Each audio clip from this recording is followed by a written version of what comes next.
I Love Lucy friends. Welcome to my YouTube channel. My name is KJ Ricardo, and today's episode is a production spotlight. It's a biography and tribute video to Jess Oppenheimer. He was the producer and head writer of I Love Lucy.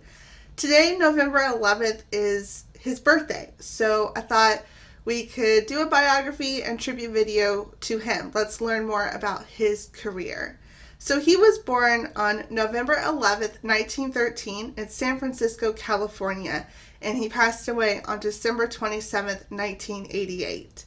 When he was in the third grade, he was chosen as a subject of Stanford University professor Louis Terman's study of gifted children. At the time, Jess was reported to have no signs of a sense of humor.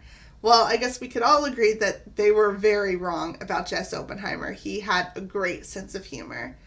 Jess attended Stanford University, and during his junior year, he visited the studios of radio station KFRC in San Francisco. He soon found himself spending every moment of his spare time at the radio station. He fell in love with the radio industry. He was drawn to radio comedy, and he started writing his own shows. He made his debut in a coast-to-coast comedy sketch called Blue Monday Jamboree. In 1936, Jess moved to Hollywood, and he was hired as a comedy writer on Fred Astaire's radio show. The show ended a year later, and Jess was hired as a gag writer for Jack Benny's radio program. He also wrote for other radio variety programs, including the Rudy Valley program, the Gulf Screen Guild show, Chase and Sanborn Hour with Edgar Bergen and Charlie McCarthy, and many others. Jess wrote sketch comedy for many stars during this time, including George Burns and Gracie Allen, Bing Crosby, Fred Allen, Gary Cooper, Clark Gable, Judy Garland, Bob Hope, Ginger Rogers, James Stewart, and many others. When the United States entered World War II, Jess joined the U.S. Coast Guard, and he was posted to the Public Relations Department. He worked with an agent named Roy Stark. He was Fanny Brice's son-in-law, and after the war, Roy asked Jess to write for Fanny's popular radio show, The Baby Snooks Show. Fanny played a little girl who drove her father crazy. This was the first time Jess wrote sitcom writing. After The Baby Snooks Show went off the air in 1948, CBS asked Jess to write a script for a new radio sitcom called My Favorite Husband, starring Lucille Ball. He had never worked with Lucy, and the radio show already had her playing Liz Cugat, who was a sophisticated socialite wife of a bank vice president, played by Richard Denning. Jess decided to change the character into a less sophisticated and more scheming and impulsive woman. This took the show in a new direction with more slapstick comedy. This show became a success, and Jess was hired as the head writer, producer, and director. This began Jess's successful career in collaboration with fellow comedy writers Madeline Pugh and Bob Carroll Jr. In December 1950, CBS decided to turn My Favorite Husband into a TV show. Lucy insisted Jess join the show as executive producer and head writer. At the time, the show didn't have much of a plot. Jess suggested to do a show about a band leader, played by Desi Arnaz, and his wife, who wants to be in show business herself. Jess suggested to call it I Love Lucy, and the rest is history. Jess was producer and writer of the show for 5 seasons. You can see him in a cameo role in the episode The Audition.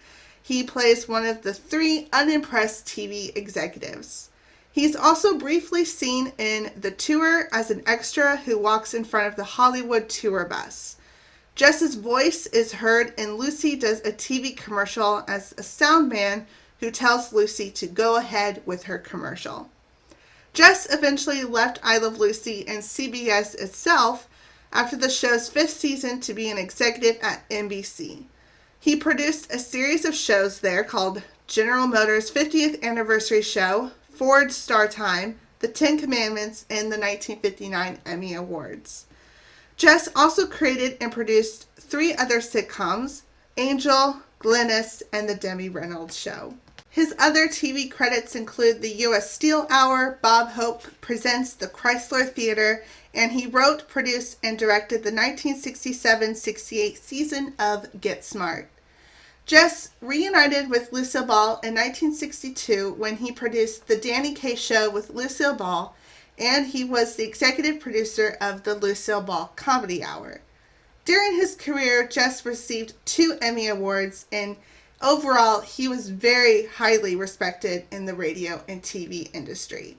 Looking at his personal life a little bit, in his free time, Jess Oppenheimer was an avid inventor. He thought of 18 inventions, including the in-the-lens teleprompter used for news anchors and basically anyone using a teleprompter, including the President of the United States whenever he gives public addresses. Teleprompter, that came from Jess Oppenheimer, and that is pretty cool. Jess met his wife, Estelle, in 1942 when she was working as the manager of the Popular Records Department at Wallack's Music City in Hollywood. They had a very long courtship and they married on August 5th, 1947. They had 2 children, Joanne and Gregory. Jess died of a heart failure on December 27th, 1988, following complications after intestinal surgery. He was 75 years old. When he died, Lucille Ball said he was a true genius. She called him the brains of I Love Lucy. She said, "I owe so much to his creativity and his friendship."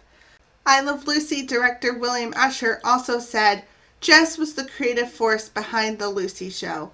He was the field general. Jess presided over all the meetings and ran the whole show. He was very sharp." And that's how we will always remember Jess Oppenheimer. He was the brains behind I Love Lucy. He was an expert at his job. He knew good writing, and his work as a producer and writer is very commendable. He definitely inspired others, and he left an impact in television. And that's really it. That's all I have for you this week. I hope that you enjoyed this biography and tribute video to Jess Oppenheimer. He was definitely a creative force with I Love Lucy. He knew the show inside and out. He knew what was best for the show, the characters, and he just truly cared about I Love Lucy. And we have a lot to thank him for. And so I hope you enjoyed this video. Let me know what you found most interesting, and I would be happy to read that. Thanks for watching, and I'll see you guys next time with another video. And remember to always laugh often.